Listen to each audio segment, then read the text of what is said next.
This is the Neurosurgery Podcast.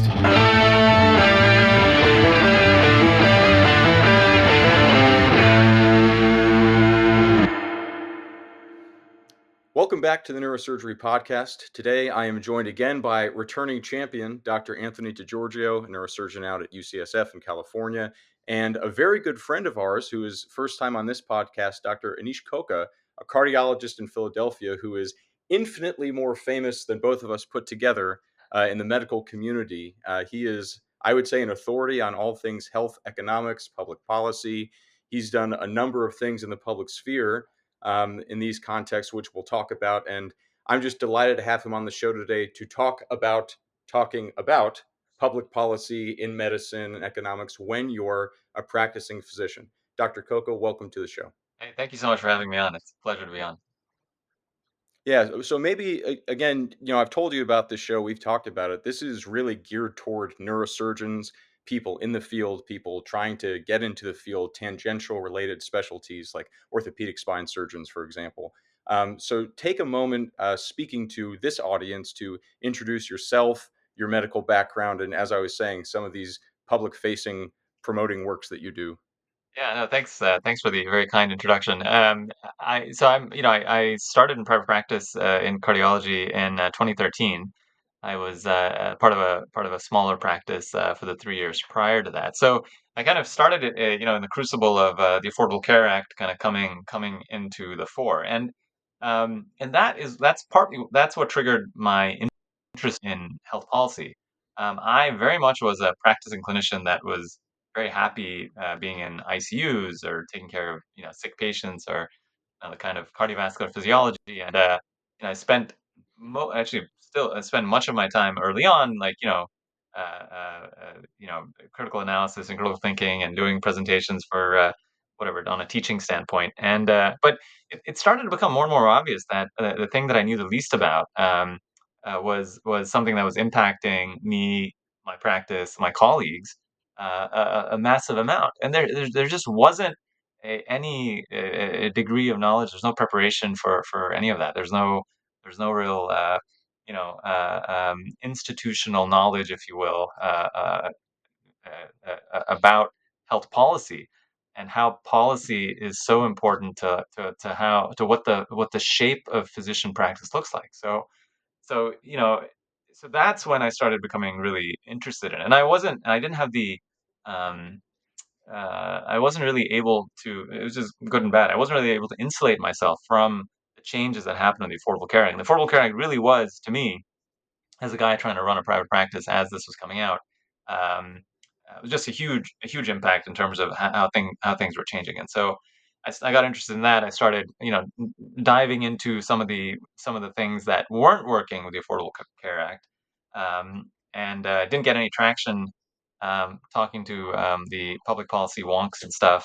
Didn't get any traction even talking to some of the local journalists and stuff. And so then I just started writing on, what everyone does these days, right? Write a blog on your own. I was writing for the healthcareblog.com, and then that generated a fair amount of discussion because it was finally like a contrary voice to some of the stuff that was happening. And there's obviously a lot of physicians in my position who are out in the practicing world who felt the same way. So and then I started doing a podcast with Michelle Akkad, really smart cardiologist with in interventional cardiologist in San Francisco actually, and we did that for a very long time. It was really really enjoyable and really dove into a lot of different public policy things. Had a lot of guests on, and really it was really eye opening. I mean, it was more it was this big learning curve as you talk to these super smart people, like folks like Anthony, who's has a wealth of experience. So it's great to plug into this kind of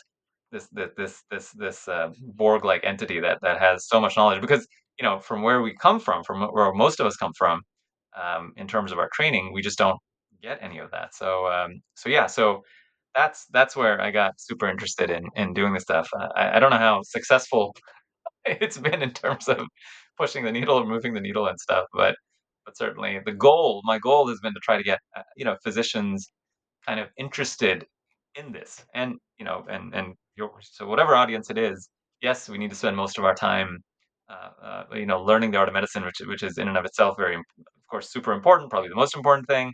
But we have to, if we don't apportion some of that time towards thinking about policy and how policy should shape the practice of medicine, yeah, I think we're not doing ourselves or our patients, much of a service. Yes, Anish, you kind of described my policy journey almost to a T there. Very much the same thing where I started residency in 2012. Again, just realizing day to day how much more of my day to day life was dictated by policy rather than by what was actually needed from a neurosurgery perspective. And so, just like I did a deep dive, and the more layers of the onion I peeled back, the more fascinated I got. And then, on that note, it was really your podcast, a Cod and Coca report, that, if you could say, radicalized me towards these sort of free markets, wonky economic ideas that I think you and I share. Um, I know you've had our friend Rich Menger on there. He had a great episode, but really that podcast kind of introduced me to a lot of the concepts, the direct primary care, cash pay surgery centers, showing what really is possible in the realm of healthcare economics, healthcare financing that we really don't learn, in that traditional route, like you mentioned. We don't learn that there are ways to have a practice outside of the standard insurance-based Medicaid, Medicare model, and that the impacts of all these policies, no matter how well intentioned, can be disastrous if they have these unintended consequences. Yeah, and I will say, my policy journey, as it were, has is really happening right now. I mean, this is the trigger moment, the radicalization moment for me. In 2012, I was in college throwing frisbee on the quad, but now it's kind of starting to unfold right now during my residency, talking to people like you, in conversations like this. So it is really, I will use the word noble work. The fact that both of you who are running practices, we can only imagine how busy you each are. I mean, Dr. Koka, you're at work right now seeing patients on a Saturday in South Philly, you told us. So the fact that you take time out of your clinical practice to both self-educate in both of your cases on this policy stuff, and then to come share it to a general audience and try to um, make it a bit of a smaller lift for people like me to follow along behind you trying to self-educate is truly a noble pursuit. Um, and so I guess thinking about that, there's not just the policy side of things and the economic side of things. You said, Dr. Koka, that one of the things that really radicalized you, to use the fun word, and kind of put you down this journey was the Affordable Care Act, and you were the only one speaking out against it. And so we've talked a few times in past conversations. We have this ongoing weekly series on X Spaces where we talk about public policy, which I think we'll discuss more at the end of this conversation. But we've talked a few times about taking controversial opinions publicly, especially when you're a practicing physician and we're all out here using our real names. We're not one of these anonymous accounts online where you can feel a little more free to speak. So even when you started this journey, you said you got most traction because you yourself, with your real name, were one of the few people speaking against this new public policy. So either back then when you started or even now when you're still out there hitting the pavement working to get patients, do you ever have trepidation about taking a potentially controversial stance on a political issue in public with your face and your name? Or are you like our other friend Vinay Prasad, who just says, well, haha, I'm right, they're wrong, who cares? And you just boldly go off to one conversation after the next? Yeah. No, Vinay Prasad, yeah, for Vinay Prasad is a great follow and a good friend and his cojones that are quite large. But yeah, no, I was I, grew- I when I was a young man playing frisbee on the quad. He just called us old, by the way. If you didn't catch that, Anthony, that was the whole point of I that whole caught little that. I caught that. 2012. He was but I had this romantic notion of America as being this place that you could hold whatever positions you wanted, and it didn't matter. It didn't matter. You could then go have a beer or whatever it is you wanted. Play frisbee and stuff.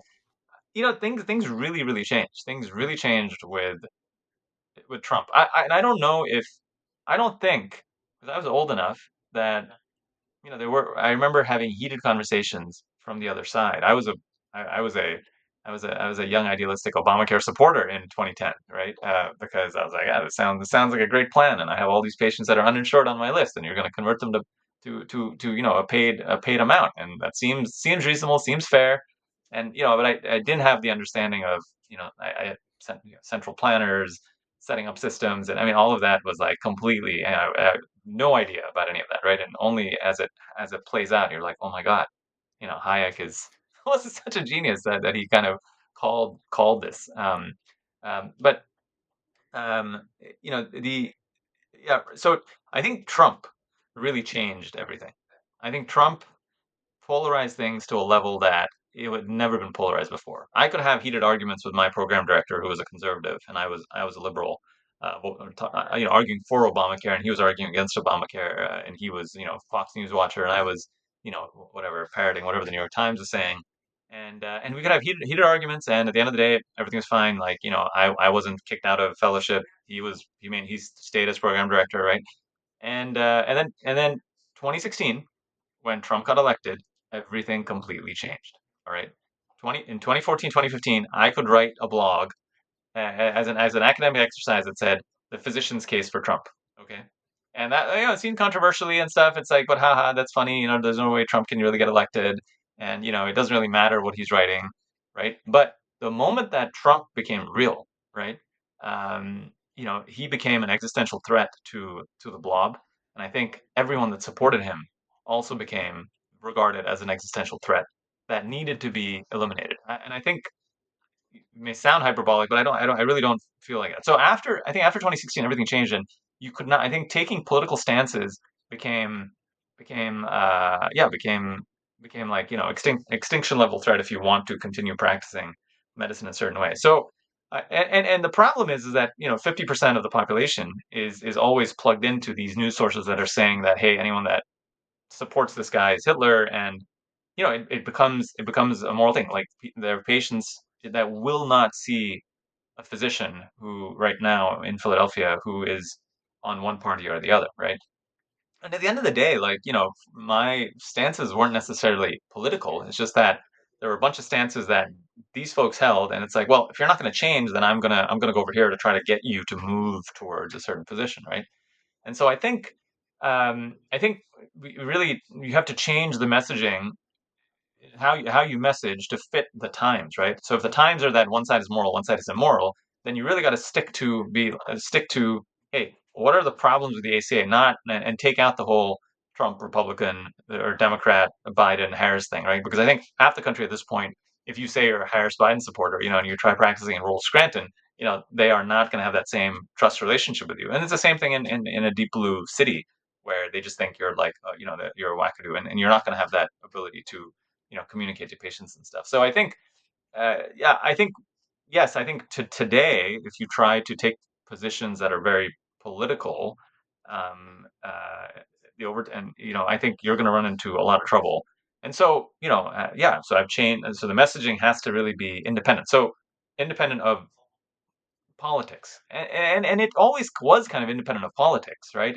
Like when I was arguing about the ACA and the insurance plans and why it is that you know doing a community rating insurance versus risk rating insurance and mandating that, why that would raise premiums a significant amount for everyone, right? Like, what exactly is political about that? That kind of sounds like me talking about, well, this is a pneumonia, and what are the best ways of treating it, and is there drug resistant strep pneumo or not, and should I add this or add that, right? I mean, that's the conversation. That's the level of conversation that I think you need to stay at. So I don't think there's danger in that at this point because everybody wants better healthcare. Everyone wants higher value, higher quality healthcare. But but yeah, I think you cannot go out and say anymore after Trump that I think this party is the party of better healthcare. So and I don't know, maybe that I don't know if that's not a bad thing, but that's something that I think all physicians really should be aware about if you are pushing public policy because you want to be seen as somebody that's removed from some of the partisan politics, political side of it. It's interesting you use that example about having debates with your professors about the Affordable Care Act because when I was in my first year of medical school, which would have been the 2015-16 academic year, my co-host on this podcast, Dr. Mike Wang, he's a spine specialist neurosurgeon at the University of Miami where I did school, a giant in the field. He came to give a scheduled lecture to my class about back pain.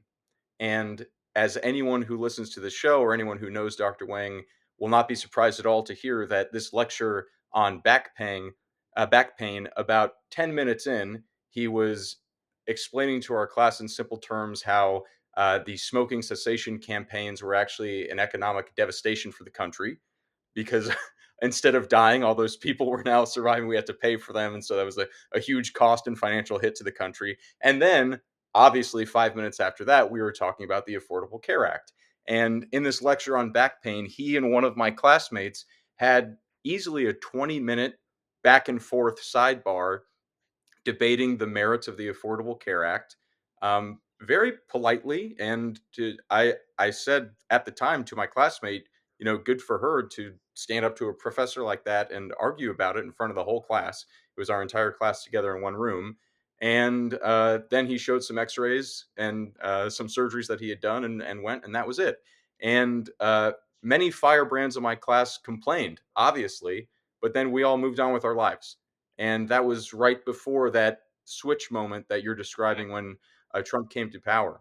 And so I wonder, Dr. DiGiorgio, we've had these conversations before with you, with Dr. Prasad, about the fear of speaking out in public as the practicing physician. You worry about your reputation, you worry about losing or gaining patients. We talked about with you at your institution if there's going to be any backlash, and you've told us that UCSF has incredible free speech protections for you and your colleagues, which is great. But I guess unlike Dr. Koka, you have trainees. And so, what advice do you give any of your trainees who are interested in getting into this sphere? Or maybe you could give me some advice. Like, am I, when I come on shows like this or our things, am I tanking myself? Like, do you think there's a different risk profile for someone who's in school or in residency or in fellowship versus someone who's out in practice like you two if you want to speak out and take a position on a potentially contentious public issue? I agree with Anish that it matters so much your messaging that if you have a problem with the Affordable Care Act, for example, you don't phrase it as you have a problem with the ACA or you have a problem with the people that passed the ACA and that those people are evil. But you really pick apart the policies, and I think that suits us as physicians too because it is diagnostics and really getting into the weeds and some of these wonky things. So if you could say instead of I hate the ACA because I hate Democrats, you could say I disagree with the ACA because I don't think physicians should be banned from owning hospitals, and you can lay out an economic argument for that. Or like Anish said, what are the differences between community rating versus risk rating for insurance, and what are the downstream effects economically? And that's where I like to go is get into these really nerdy economic analyses, as you've both been subjected to on some of these kind of obscure policies that have vast ramifications for the practice of medicine. You've heard me talk about 340B, right? This is a drug discount program that has been massively abused as a revenue stream for large hospital corporations, right? That's really not political. There's no political stance on large hospital corporations abusing this drug discount program to generate revenue and then consolidate and buy up other physician practices, right? That there's nothing inherently political about that. Which party happens to be more aggressive over 340B reform is another subject. It's a totally different topic. But I feel like I can get out here and voice my opinion loudly on 340B reform and not really feel that I'm making a political statement about that. And the same can go for any variety of these nuanced policies. So that's how I sort of walk that line, is that I really do care about the wonky nuance, the economics, the downstream unintended consequences of these policies. And then when I talk to my trainees, I try to have that same attitude. And my wife makes fun of me because she knows that when I come home and tell them how my day went, that I'm equally likely to pimp the trainees on the treatment of back pain or traumatic burst fractures as I am to pimp them on, the Omnibus Reconciliation Act of 1992 and what that did for drug pricing reform. And so again, really just kind of getting in the weeds and making it apolitical, making it that these are economic policies, and there are trade-offs. There are benefits to some of these policies. There are downsides to some of these policies, and let's dissect them and see how that affects our practice in day-to-day life. Another reason why every day I thank God I matched at a blue collar program where we show up, we do some surgery, we go home. Um, well, to be fair, we are here and it is a safe space to get nerdy. So let's get nerdy and get down into it. I mentioned before that each week, Monday nights, we've been doing a series of spaces on X where the three of us, our other friend, Sanat Dixit, who's been on this podcast before, and kind of a rogues gallery of some common people that join us discuss different relevant issues in medical public policy of the day, economic issues, I think from a loosely free market perspective, and maybe we could give a little preview or a tasting of some of the issues we've discussed recently. So I think the last conversation we did was about predictions or expectations for changes to the American healthcare landscape after the election. And so, these conversations are recorded. Our listeners can go check them out, and I'll link to it in the show notes for this. But thinking about that conversation and the different aspects of what may come, we discussed, Dr. Koka. If you could make a wish list right now and you had a magic wand, what would be the top two or three things you would like to see that are somewhat realistic in the next Yeah. 4 or 5 years? Well, I don't know. What's politically able to be done is like a whole Right. other ball of wax. So I mean, and God bless anyone who tries to take on the bureaucratic machine that exists right now. Um, but I think so. I'm trying to think.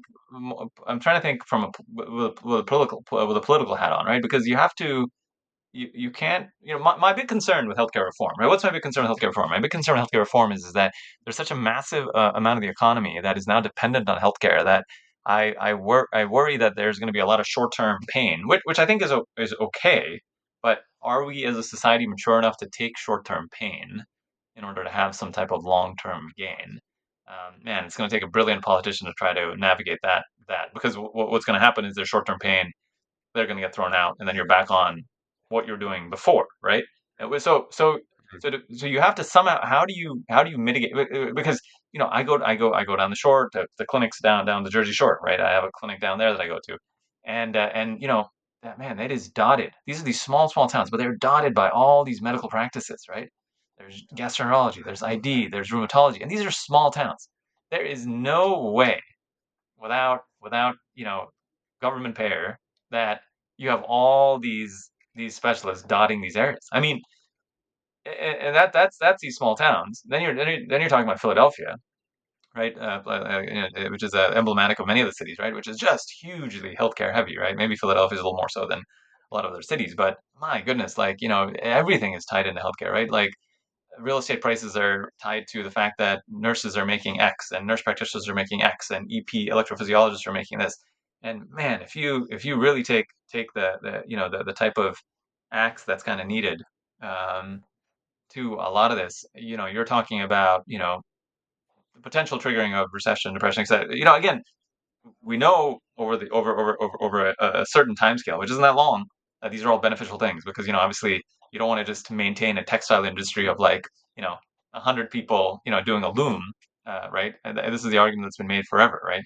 But yeah, you have to have like those political cojones, and then you also have to like try to think about. I think you have to think about how to yeah, how does one engineer a soft landing? So I think whatever one does, like, so the idea is that I love that literally every time I'm basically like a reposting bot for Dr. DiGiorgio every time he posts anything about policy, right? So, but yeah, I mean, trying to get having a healthier landscape in healthcare is for sure involves the health taking away some of the massive advantages given to the health systems, which makes the price of healthcare and makes access to healthcare so difficult, right? So you got to go after that. If you don't go after that, there's no way to do it. I do not want to do it via Lena Khan saying, okay, Penn, you're too big. We're going to chop you up into 10 things. I think that's the wrong way to do it. All right. Because, you know, once you give that type of power to a central bureaucrat, you've just recreated that same problem, which is also why I don't like, by the way, the Lena Khan approach to dealing with PBMs that some of my independent pharmacy friends are very supportive of. I just think it's a bad idea. Like we gotta get to that root cause of why these things are happening. The root cause of why hospital systems are doing better and everyone is flowing to physicians, practitioners, etc., flowing to hospital systems is because they have the most money. They don't have the most money because they're providing the best value. They have the most money because there are enough thumbs on the scale to weigh things and rig things for them, right? And so the things to go after then become obvious once you play it out like that, right? The obvious things are 340B, which is like basically has been described by Ted Okon from the Community Oncology Alliance as an ATM printing machine that the hospitals have in their basement, right? So 340B, needs to be reformed. You need to go after site neutral payments this idea that like some academic health system buys an outpatient practice that's like 60 miles away.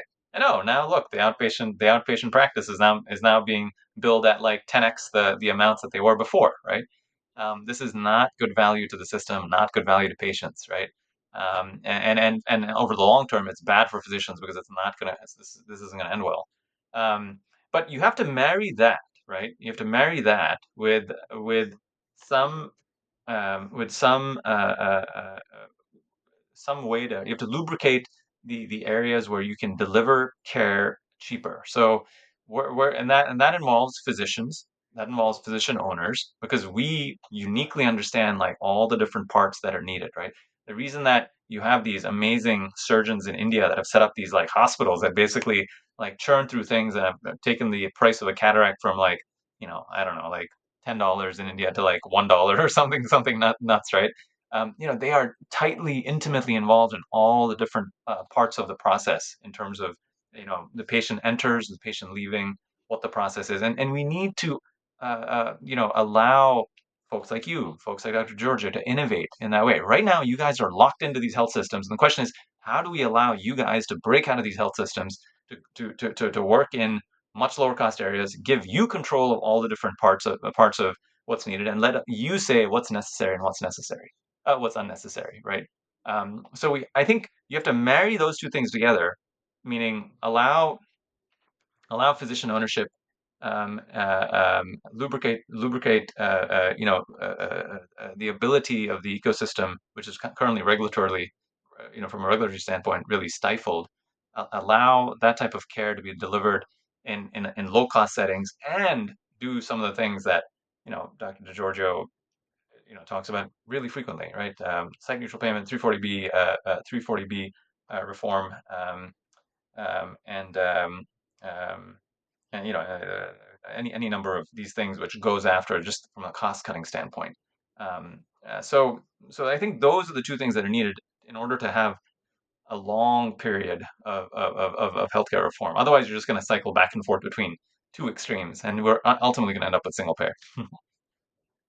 Yeah, so this sounds like a dieting issue, right? Like short-term pain, long-term gain. We can just keep eating cake, but we're all going to get diabetic and obese from that. Or we can stand to be a little hungry for a little while and get more fit in the long term. You say, are we as a nation mature enough to get through that hard period? And maybe we're not, but we have a pill for that now. So, Dr. DiGiorgio, what do you think is the Ozempic for fixing the healthcare system in this country? Is it, we get tunnel vision, and when we have these conversations and we talk about how to fix these things, we always talk about fixing healthcare by fixing healthcare, and by which I mean only manipulating healthcare policies. Maybe the answer lies outside of it. And if we change things in this part of our economy, if we change the overall tax policy in the country, people have more money in their pockets so that when some of the government payer drops away in the healthcare system, people don't really feel it as much because they can afford to pay for their own healthcare. Even though that's psychologically difficult now, people don't like paying for their own healthcare, even if they pay less. Maybe the answer lies outside of healthcare policy when we're trying to fix healthcare policy. So, what is the Ozempic here? How would you try to actualize and help guide an immature nation through a period of austerity? And please don't just say tariffs. Darn, you knew where I was going with that. No, I'm kidding. So you basically just asked me how I'd fix all of American society, and want me Yeah. to sum that up in about 30 seconds, right? Yeah, if you don't Yeah. mind. Okay, great. So I think, yeah, I agree with Anish in dealing with healthcare specifically. We need to restore independent physician-led care, and we can get into the wonky policy details that have those heavy thumbs on the scale in favor of large consolidated systems. And we do that on our X spaces routinely. But overall, if I try to just approach things with a philosophical ideal, it's how can we make the decision making more at the patient physician interaction, more at the ground level. And this is not just a healthcare thing. This goes back to our discussions on Hayek and Milton Friedman, Thomas Sowell, the great economists, the great free market economists that really showed empirically how much better, how much more efficient, and how much better the outcomes are when we empower individual decision makers rather than large systems. And that um, Hayek's essay on the problem of knowledge in society is one of uh, the great iterations of that, is that he shows that no matter how smart a central planner is, no matter how smart a big system is, it can never be smarter than the millions of interactions that happen on a day-to-day life or in an economy in any given day, and that those millions of interactions quantitatively will have better outcomes and be more efficient than the smartest central planner. So keeping that basic framework in mind is how I look at any sort of real reform in healthcare.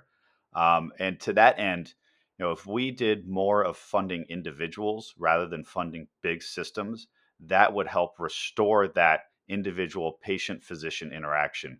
And we fund systems so much in healthcare.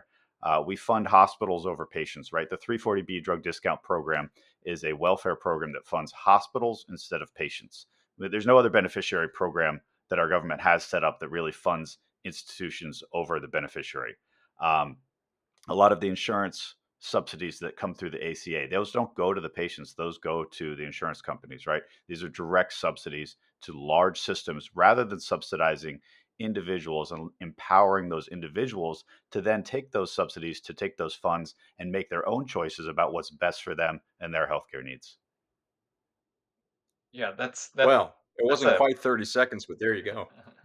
no, that's a great point. And I think part of the challenge and part of why these part of why I think that taking the time to do these types of things is important, as opposed to just putting your head down and dealing with the next cut that's coming from some quality directive by seeing one additional patient, right? Because that's, you can think about that economically. And I have friends that do that. They're highly successful.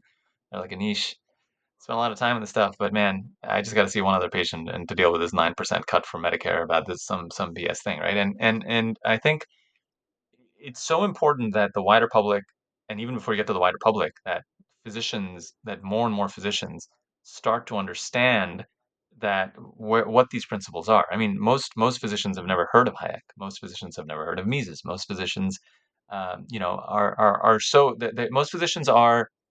There's a book called Flatland, right, which is a book about a two-dimensional world, and nobody in that two-dimensional world, they're all lines, can understand three dimensions, right? And that's literally what, and then a sphere shows up and it like breaks everyone's world, right? It's like, oh my god, there's this, and then they still can't quite comprehend it. They're like, what's going, and that's why these things are so important. So we have to get to this wider group of physicians so that they're speaking that same language. And thank you to Dr. Giorgio for talking to trainees. Your trainees for sure know about Hayek, no question about that, right? And unfortunately, by the time I was done with my short academic life, I wasn't teaching any of my folks about Hayek, right? I was just focusing on cardiac output and pressure volume curves and stuff, right? So yeah, that's a really really important piece of it, and I think it's so important that we get folks to understand that there is something beyond, our flatlander colleagues in medicine to understand that there is something beyond this type of Medicare, Medicaid. Like, wait, what? They just don't even know what's possible, right? And Michelle Akkad, would always, would always be like, Anish, how do you think things worked in the 1940s before Medicare, right?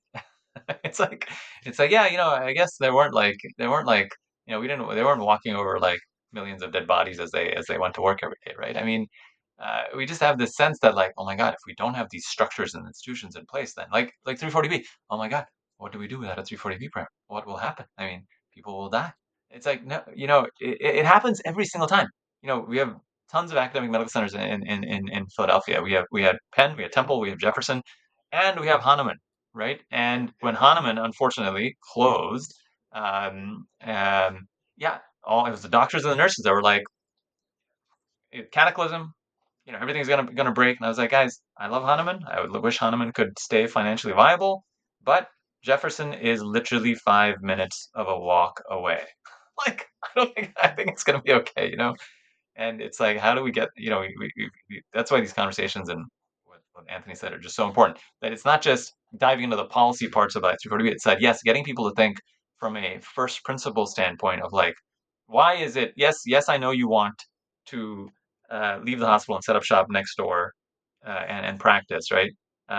But maybe the best thing is not to have Lena Khan say you can do that, right? Meaning, how do you set up a healthier ecosystem that allows you to negotiate non-competes in a smarter way than having executives just say, yes, do this, do that. And I don't think I think physicians, generally speaking, just do not think that way at all, and we have to get people thinking that way. Well, obviously, as we said, you're sitting there in your clinic office and you've got patients to see on the weekend. So we really appreciate your time and coming on the show. And obviously, Dr. DiGiorgio having you back on as well.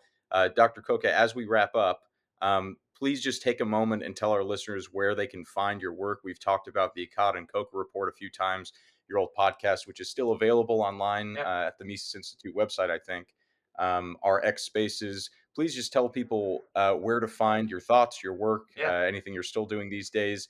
And if you wouldn't mind, maybe recommend one or two favorite books for someone like me who's starting down the journey of thinking about public policy, health economics, and something that really helped you when you were first starting to walk down this road. I think I think the we'll start with the in terms of knowledge and society is a fantastic.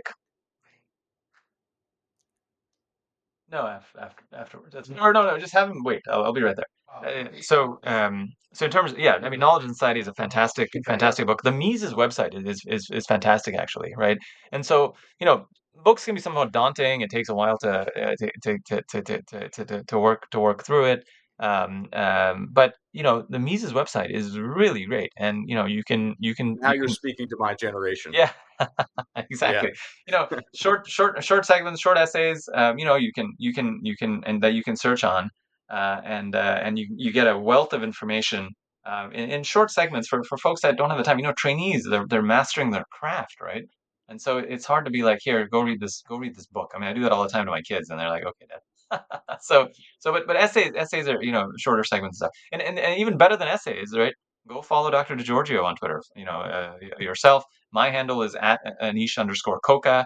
And there that you can start to hopefully get a sense of how one is thinking from a different perspective, as opposed to solutions can only come from point A. So we did a number of great things. We were on YouTube and on the Mises website is the Akkad and Koka podcast, where there's a variety of different great stuff that's on there as well. But thanks, John, so much for doing this. Great. Well, thank you both, gentlemen. This was a great conversation. I look forward to talking with you all again soon. All right, thanks. Thank you.